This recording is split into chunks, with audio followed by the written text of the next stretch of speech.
Hello, everyone. This is Tom Fox. I'm the Compliance Evangelist, and I'd like to welcome you to This Week in FCPA, Episode 119 for the week ending September 6, 2018, the Heading to Boston edition. As the Texans head to Boston for the NFL season opener and the Astros head to Boston for a three-game series, which is in reality a preview of the American League Championship Series, Jay Rosen and I, Mr. Monitors, are back with a look at some of the week's top compliance and ethics stories. But first, a word from our sponsor. Affiliated Monitors.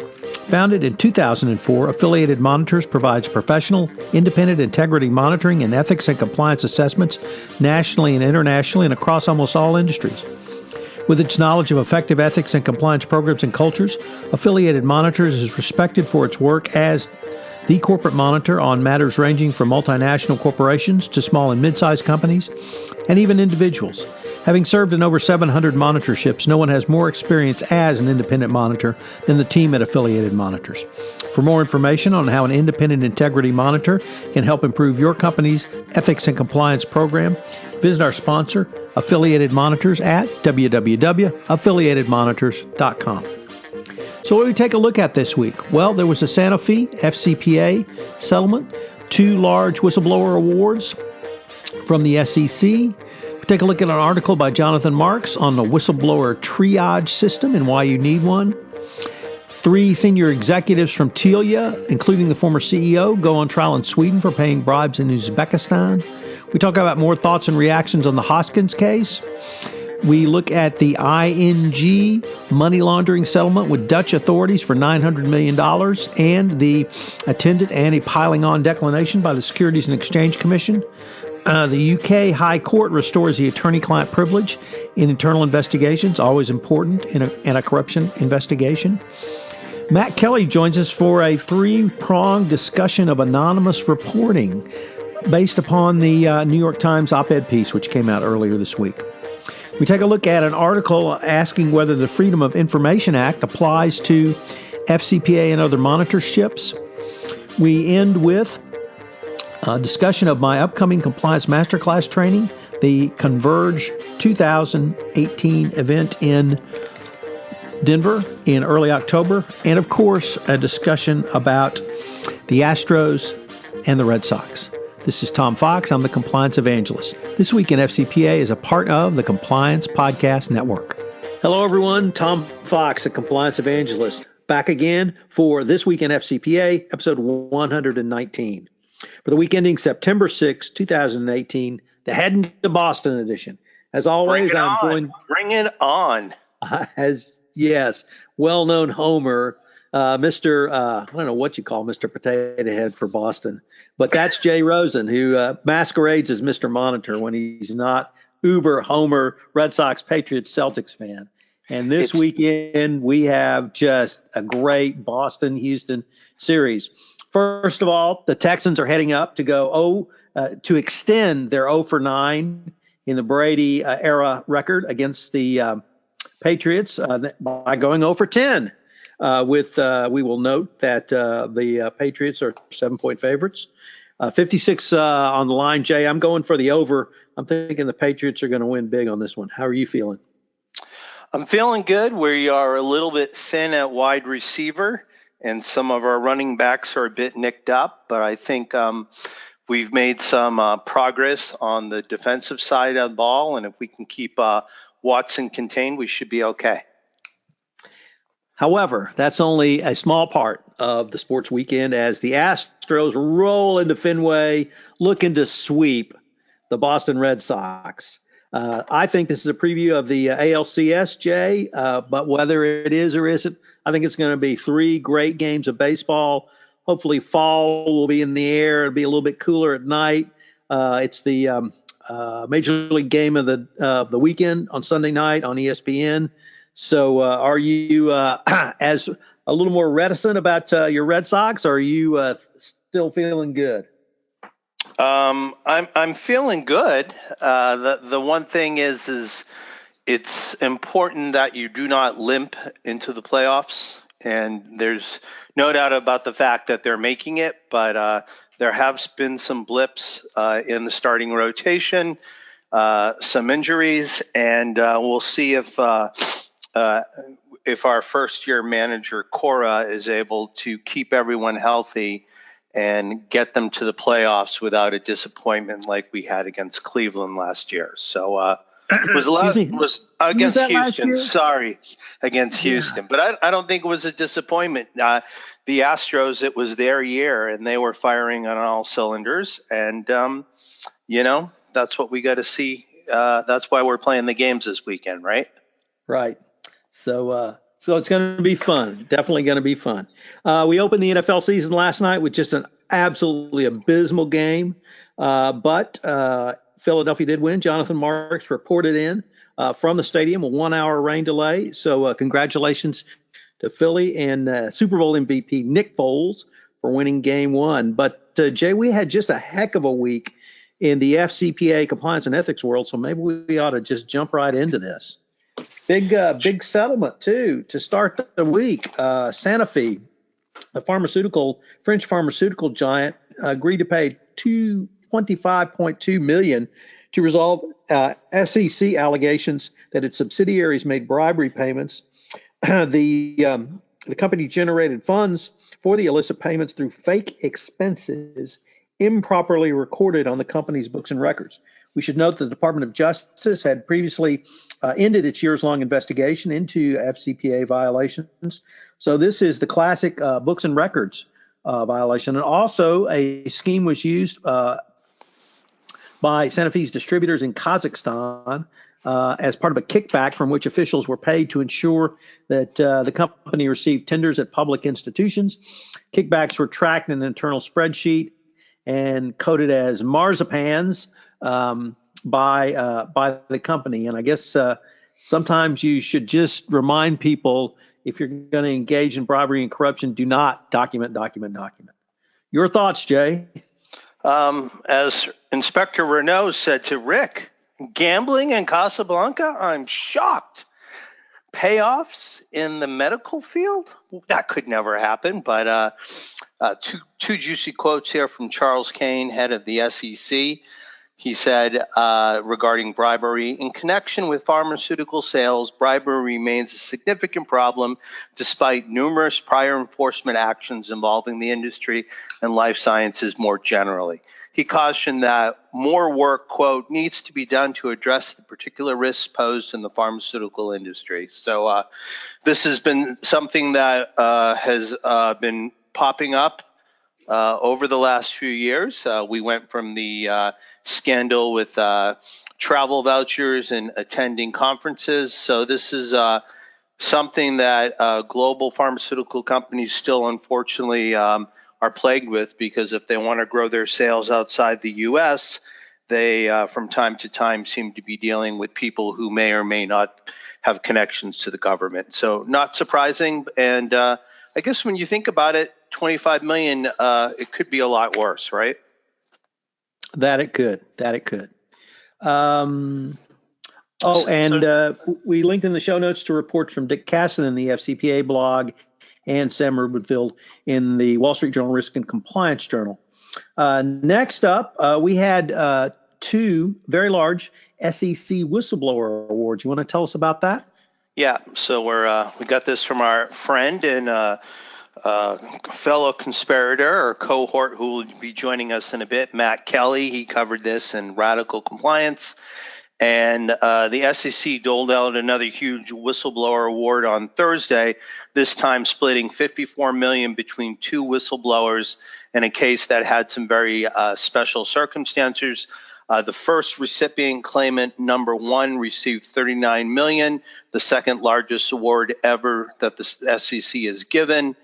That said, the SEC denied claimant one even more money because he had already been seeking another award from a second agency.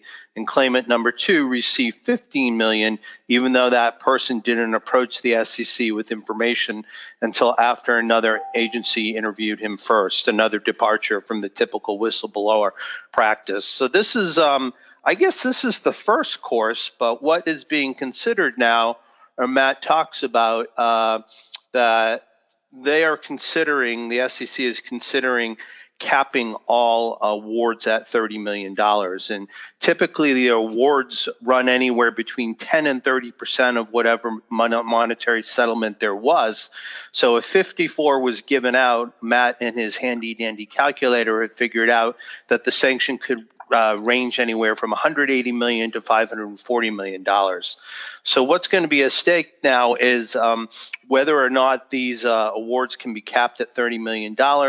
And Matt notes that the Senate did confirm Elad Roisman this week to be the fifth member of the whistleblower commission. And at this point, this would give SEC Chairman Jay Clayton a Republican majority again. So we'll have to see if anything moves forward on that. Tom, your thoughts on whistleblower awards and the capping of them? So it seems to me that this is really a fool's errand to cap whistleblower awards. The amount of money recovered by the SEC and the amount of good it does, I think, far outweighs obviously paying people a lot of money, but they're not being paid a lot of money unless they deliver a superior result. So I think this is just a way for corporations to try to cut down on, or even the SEC to cut down on the amount they're paying out. It's certainly not going to impact, I think, the quality of tips that come in, but there's really no reason for the SEC to cut down these awards. And obviously the program's working. You mentioned our good friend Jonathan Marks, who was in the stands in Philadelphia last night. Jonathan wants to contemplate whether or not you have a whistleblower triage system. What are his thoughts there, Tom? So if you don't subscribe to Jonathan Marks' Board and Fraud blog, you really should. It is just an excellent resource. Jonathan goes literally into the weeds on topics. This one is no different. My only complaint with Jonathan is he doesn't post enough. And this one is really a triage system from start to finish, starting with the whistleblower all the way through to literally the SEC if it goes that way. But hopefully, because of the information he's put in here, he will help you understand what you need to do in terms of your internal whistleblowing process, or triage as he calls it. And he is, I've heard him talk several times about the triage process, and the critical first step is staging the allegation in the right place so that it gets to the right people for quick review. And he lays out how to do that. He lays out the steps. I would urge you to take a look at it. Of course, we would link to it in the show notes. And once again, as with literally everything Jonathan posts, it's a fabulous resource for the compliance practitioner, for the fraud examiner, for the internal auditor, for a wide variety of persons. So next up, we're getting something from Radio Free Europe. And we're talking about the telecom industry and issues in Uzbekistan. That sounds familiar. And three former execs from telecom giant, do we say Telia or Telia? Well, as the Texan in the group, I say Telia. Telia have gone on trial in Sweden in a high-profile bribery case involving the eldest daughter of the late Uzbek president Islam Karimov. Former chief exec Lars Nyberg and two other defendants are suspected of paying $350 million, I got all the words here, to Gulnara Karimov in return for mobile phone licenses in Uzbekistan and for the protection of the government. The trio was charged in September last year after the Stockholm-based company agreed to pay nearly $1 billion in penalties to help settle the years-long corruption probe.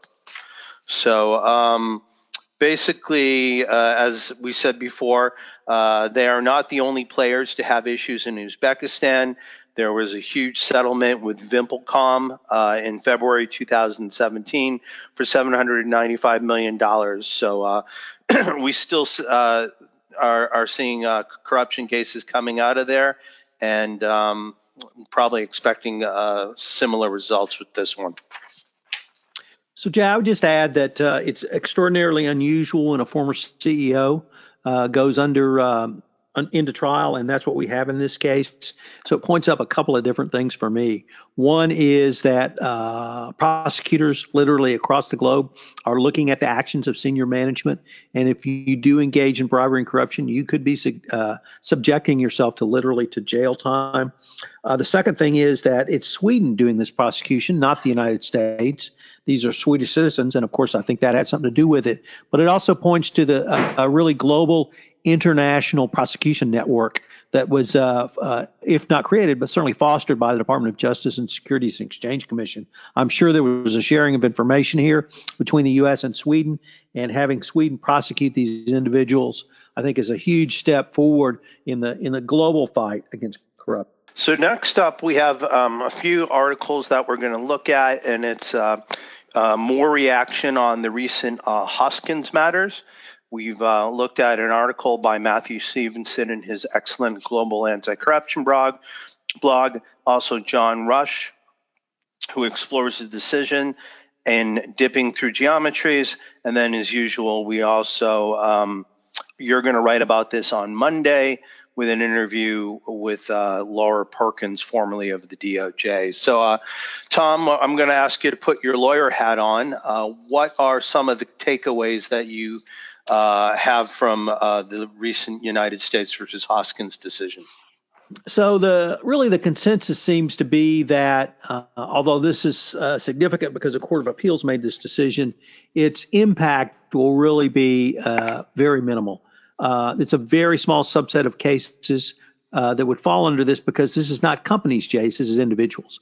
And Laura Perkins told me, Laura's a former fraud section DOJer, so she knows this stuff before she went into private practice at Hughes, Hubbard & Reed. If there is no jurisdiction over a corporation, that's not the declination under the new FCPA corporate enforcement policy. That's just simply there's no jurisdiction. And she said that companies come in and have made those arguments, some persuasively to the department when she was there, and that a company is not going to be sanctioned or punished by the department for making an argument that there's no jurisdiction over the transaction at issue. It will come into play, obviously, with individuals, but both Professor Stevenson and John Rush really make clear that not all of the avenues for individual prosecution are prescribed by this. We still have the agent conspiracy theory of culpability. Was Hoskins an agent of the U.S. company? And then Rush points out another theory which is not addressed, the causation theory of culpability. Matthew Stevenson, I thought, took a little bit broader look, as he normally does in his Global Anti-Corruption blog, because it's subtitled Law, Social Science, and Policy.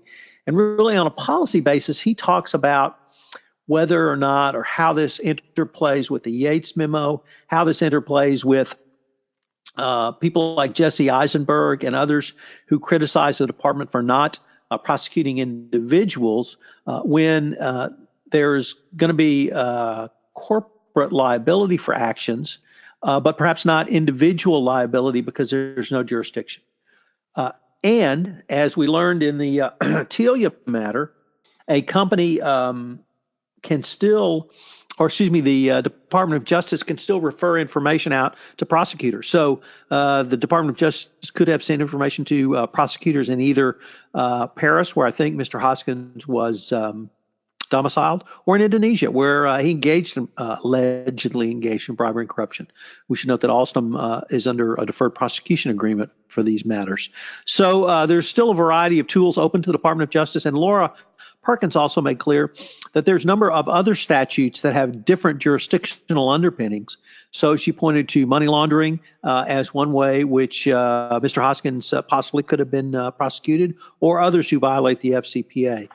So the consensus seems to be that although this was a Court of Appeals decision, it is so narrowly limited to the facts, it's really not going to provide cover for corporations because if it was a situation where there was no jurisdiction previously. There's going to be no jurisdiction now, and that jurisdiction will prevent the Department of Justice from going forward. So interesting commentary, and Laura's thoughts actually are going to be on a podcast. I'm not going to blog about it, or at least I hadn't planned to, although perhaps you've inspired me to. So it's interesting to see this, and certainly it's going to be something that we continue to look at, Jay, because Hoskins still has to go to trial, and the Department of Justice I should say the Department of Justice has to make a decision on whether to take him to trial. So that's still an open issue. So it would be fair to say that the good old Chamber of Commerce won't be jumping on the Hoskins bandwagon and trying to use that to inflict some damage against the FCPA prosecution here in the U.S. To quote Inspector Renault, précisément. All right. Next up, we have another settlement covered both by Harry Casson in the FCPA blog and your colleague Jacqueline Jaeger over at Compliance Week. And the facts are that the SEC just closed its investigation into ING Group NV one day after the banking giant reached a settlement. As previously noted, in connection with the investigation, ING also received information requests from the U.S. Security Exchange Commission. In that letter, the Division of Enforcement states that based on information, it does not intend to go forward. So this is more in the line with the recent piling on thing that Dutch public prosecutors say that ING will pay 675 million euros, which is $782 million, and disgorge 100 million euros, 115 million, to resolve criminal investigations. The SEC declination is consistent with the Fed's new piling on policy. Jacqueline goes a little bit more in depth into this, as she does with most of her writings, and she said the Public Prosecution Services investigation uncovered several compliance risk management shortcomings, and I'll touch on a few of them. ING Netherlands had incomplete or missing customer due diligence files. They failed to exit business relationships in a timely manner. They incorrectly assigned risk classifications. They failed to have CDD review order on the customer due diligence, and they failed to have post-transaction monitoring. So there were several violations here along the way, but it looks like this one has been cleaned up right now. Tom, any thoughts on this one? Jay, the only thing I would really want to emphasize is what you started with, the declination issued by the SEC. And that was clearly as a result of the anti-piling on policy. The anti-piling on policy speaks directly to U.S. agencies, other departments within the U.S. government. But here we have that same courtesy extended literally across the pond over to the Netherlands. And I think it shows a continuation of what Kara Brockmeyer and Dan Kahn started talking about several years ago, the one pie policy. And I think this is something that corporations should be applauding and should be cognizant of. So anti-piling on comes into play one more time. So now we have another, issue in front of the court about how to deal with anti-corruption investigations, and this time we are on the other side of the pond, and we're going to look at the Court of Appeal in London as they overturned the High Court judgment in SFO versus ENRC, and this comes to us via our friends at Gibson Dunn with an excellent client alert. Tom, what are your takeaways from this one? So this involved the London-based Eurasian Natural Resources Corporation, and they were or are involved in an anti-corruption investigation. And the issue was that the lower court, which nominally named the High Court, had ruled that the company had to turn over the notes taken by external lawyers in their investigation for the company. They were doing investigation under what we all thought was an attorney-client privilege, directed by an attorney. And the Court of Appeals found that all interviews conducted by ENRC's external lawyers were covered by the litigation privilege, as was the work conducted by the forensic accountants in connections with the books and records review. So these were all fact-finding exercises conducted at a time when the criminal prosecution was in reasonable contemplation and undertaken for the dominant purpose of resisting or avoiding prosecution. For anyone who believes in the attorney-client privilege, this is a decision to be applauded. The High Court in England had really opened up a wedge to a door that we had not seen open in I think, since about 1300, as Jonathan Armstrong informed us in the most recent episode of Everything Compliance about this decision. So it's a significant decision. Anyone involved in a anti-corruption investigation, which will have UK jurisdiction, which for an energy company would be almost everyone, it's an important decision. The write-up by the Gibson Dunn team, including Pat Stokes, is excellent. I commend you to that. There's a shorter summary by Harry Casson in the FCPA blog, and they both link to the full court decision if you want to geek out, as I did, and read the decision. So an important decision in the investigative world and an important decision protecting the attorney-client privilege. So, Jay, now anonymously, we have an anonymous guest who's going to anonymously talk about the issue of anonymous whistleblowing. But we're not going to anonymously talk about it in the context of an anonymous corporation. We're going to talk about it in the context of the White House and the now rather well-known New York Times op-ed piece detailing actions that are going on in the White House. So should our guest remain anonymous, or would he like to disclose who he is so that we can fully evaluate the backgrounds of his comments? Well, hello, gentlemen. As much as I would like to just identify myself as Butch calling in from Cape Cod, I think I will just publicly identify myself. So once again, it is me, Matt Kelly from Radical Compliance. Always a pleasure to have a guest appearance with you guys from time to time. So, this anonymous op-ed that ran in the New York Times, I think on Thursday morning, written by some senior executive in the Trump administration, basically confirming all of our worst suspicions and fears about President Trump, caused a lot of consternation in the political and probably social classes and conversations around the country. I had mixed feelings about this whole letter and the anonymity around it, because I think as people and citizens, a lot of us would probably read that and think, and this was my first thought when I read it, is like, this guy, and I believe it's a man, is kind of a coward, because clearly he knows that there are serious problems in the administration, and he is basically admitting it all, saying, I'm trying to figure out how to make it work from the inside, but I'm not going to tell you who I am, and it's a real mess, and good luck, America. And that's not very helpful. And a lot of us have probably had bad bosses in the past. I certainly have, where I've had to go to senior executives and say, this manager here is a severe problem. And you don't have any anonymity. Then, I did not. And, a lot of us, when they're in these situations, have to get our backbone up, speak the truth, suffer the consequences. More than one occasion when I did that, it resulted in me getting sacked from my job rather than people addressing the problem. And that's the natural response a lot of people have. And then what annoys me even more is that compliance professionals, we talk all the time about supporting anonymous whistleblowing, and that's kind of what this is.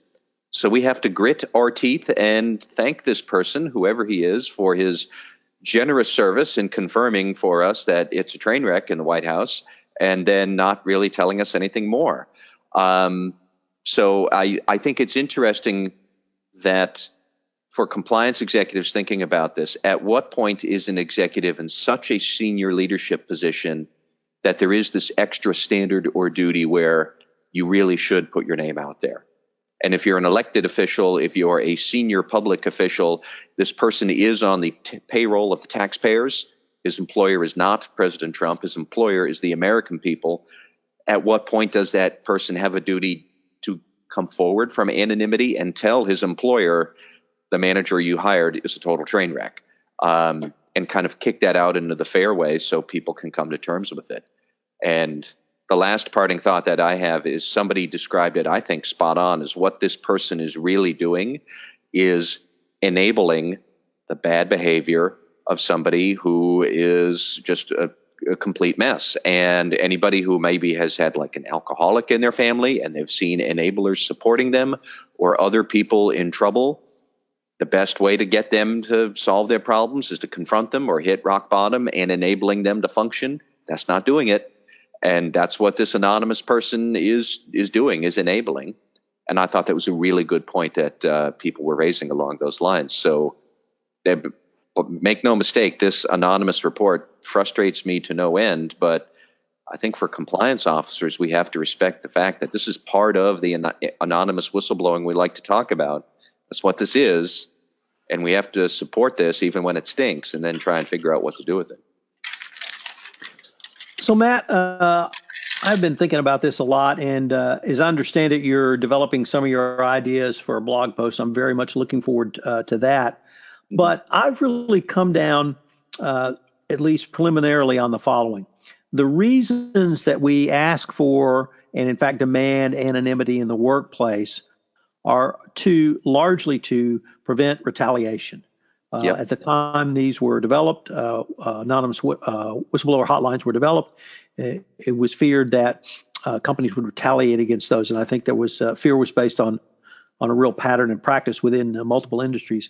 But in the political world, I think the calculation is different, and I think the calculation is not you don't have anonymity to prevent retaliation. You have anonymity so that persons the way the conversations have devolved now, it's not about what you say, it's about who you are, who you voted for, who you gave money to, where you went to school, perhaps now the shoes you wear, if not the vape tool you use. And so the considerations for anonymity within the political context, I think, are sufficiently different than those in the corporate context or around corporate whistleblower hotlines that I think it's fair to have a different conversation.